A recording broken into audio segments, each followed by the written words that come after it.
Welcome to the Holy Yogi, where we help you find the guru inside of you. Hello, beautiful. Hello, handsome. And if no one has told you today that they love you, mwah, let's get some cyber hugs out there. I love you because why? Love is the greatest medicine of them all, and love makes the world go round and round and round. Good to be with you today. Hey, listen. I got exactly 10 minutes. We're going to try to spoof this up. I decided to do an extra video on how to find your soulmate in 2019 bonus. The reason why, I forgot two important steps I need to mention on day 7. And those two important steps were, once God has ordained this relationship to be for you, you got that message, you got that knock upside the head from the universe, from God, from your source, whisper in the air. Now it is time to go through the probationary period. Yes, soulmates do have probationary periods to make sure that is right. And when you go through that probationary period, which should be 9 months to 12 months, to be honest with you, 12 months is the icing on the cake. It is more abundant and more potent because you've gone through every change of the season, spring, summer, winter, and fall, with that soulmate, in order to fully get to see the full essence of who they are, the pros and the cons, the good, the bad, and the ugly that will show up in the relationship to see if it's truly meant for you guys to be together. You should be going through pre-engagement counseling. You should be going to post-engagement counseling. You should be going to, pre-marriage counseling. Seek guidance and support from a spiritual guide. Some people go to a pastor. Some people go to, Jewish or Hindu spiritual guides. It may be a spiritual advisor that you have, personally. It could be a very close family, friends, arranged marriages. They go through that cycle because what they're able to do, particularly in Africa and in India, they would go and sit among a spiritual guide who would sit there and guide them through it, because you have someone on the outside looking in. Sometimes it helps balances us using our head and also our heart when we're going into relationship, that we get some outside sources that has, keep in mind, our best interest at heart. So it is very important that you go through that particular, 12-month cycle, because that means completion. It's 12 months in a year. It is also 12, what is the other 12? 12 benefit of 12. 12 disciples. Okay, Jesus Christ had 12 disciples to get him through, the whole, experience of bringing spirituality into it. So 12 is, if it's a product of 3, 3 times 4 is 12. It's 4 seasons in the year. When you go through that cyclical cycle of full completion, get it? Completion. It'll be a complete cycle of to see whether or not your relationship can handle the test of time and the responsibility of the big one of being totally committed in a monogamous relationship via marriage. And be honest with you, you want to really seal the deal at that time. Now, the second important factor is so important. Yeah, I'm going to put that energy out there to you, that you remain celibate for that whole entire 12-month period. Okay, and let me get back to the 12-month period. And one of the things I really want to reiterate is that usually whenever we go into a relationship, we're putting our best foot forward. Those rose-colored glasses are on, and we're at the highest realm. Now, don't get me wrong. We're supposed to be there 24/7, at that highest realm. We're really wanting to have, love and compassion and, sacrificing and giving and being generous and gracious and mercy and all those type of wonderful things. But it's hard to keep up that act for a whole entire year. So like I said, you really get to see the very core of an individual. And also through every season, there are a lot of things to deal with. Like every change of the season, you got to deal with winter, the cold part about it, to handle, the beauty of the spring, the warm sunshine and things of that nature. And that's what happens with inside of us. Every aspect of our personality is divulged at that particular time. So it really gets to see if that person is truly for you.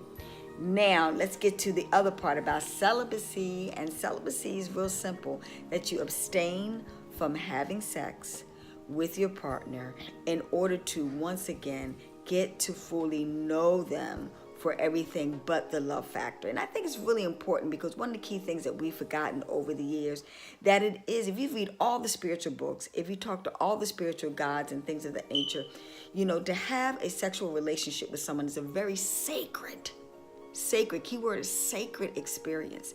And it should not be taken for granted, and it should not be abused. And out of marriage and out of a committed love relationship, it tends to be abused. And because of that, you get a lot of bad karma that's attached to it, okay? The reality of the situation is, we've got Reverend John, I forgot his name, I think it's Gay or Gray or whatever the case may be.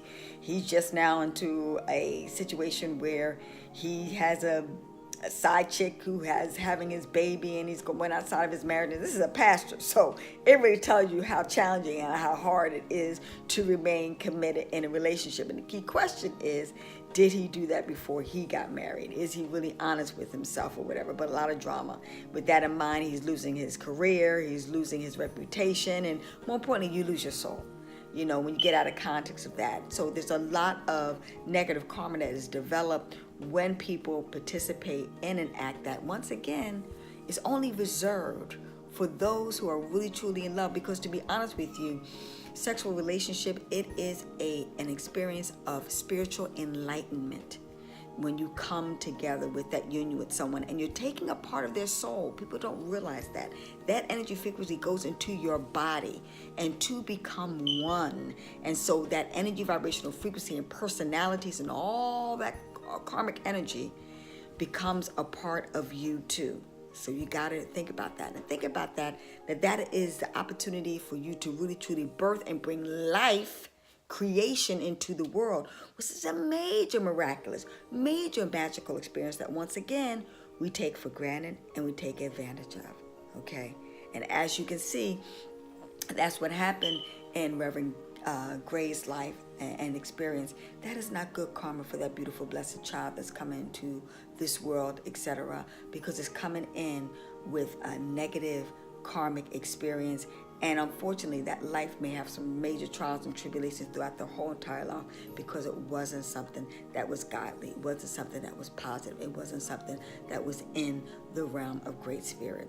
So it is so important that we become responsible, that we fully get to know that person, because sometimes we have those, like I said, it's the lovemaking is absolutely great, and we misconstrue that we have a great sexual relationship, that we have a great, relationship outside of the bed. And sometimes that's the only thing that's really going on in a relationship, and we forget that, and we stay in a relationship with someone that we surely would not marry because of their other personality quirks and things of that nature. And more importantly, God is not at the center of that, because you broke the covenant before you even got married. So it's so important that you do that. So yeah, that's one of the secrets, is to basically remain celibate. Why does it work? You have Devon Franklin and Megan Good. Their marriage is solid. They participate in that type of union. You had Russell, what is his name? I can't remember that football player name, but him and his wife, Sierra, they went through that practice. You got Tim Tebow, just like got engaged to ex-Miss America, or Miss Universe, and he's going through that, because when you have God binding you together like that, oh my God, what a beautiful experience. And then you have the greatest guidance to put you through those hard times and those experiences, etc. But when you do it according to God's plan, according to God's rules and regulations, and then when you consummate that marriage after you bonded with God, you have the seal of approval and a safety net to protect you through the trials and tribulations that life is going to give you challenges during the course of your whole marriage experience with your soulmate. Just because you found your soulmate doesn't mean, I know you've never heard it before, that soulmate is for you to spend a lifetime with, in this lifetime and the next lifetime. But you seal the deal, and you give confirmation to when you let God make the final decision. Now be gone and have a good, wonderful relationship with your wonderful soulmate. It was a pleasure doing this wonderful experience with you, and I'll see you soon. Bye-bye for now. Love, peace, happiness, and joy.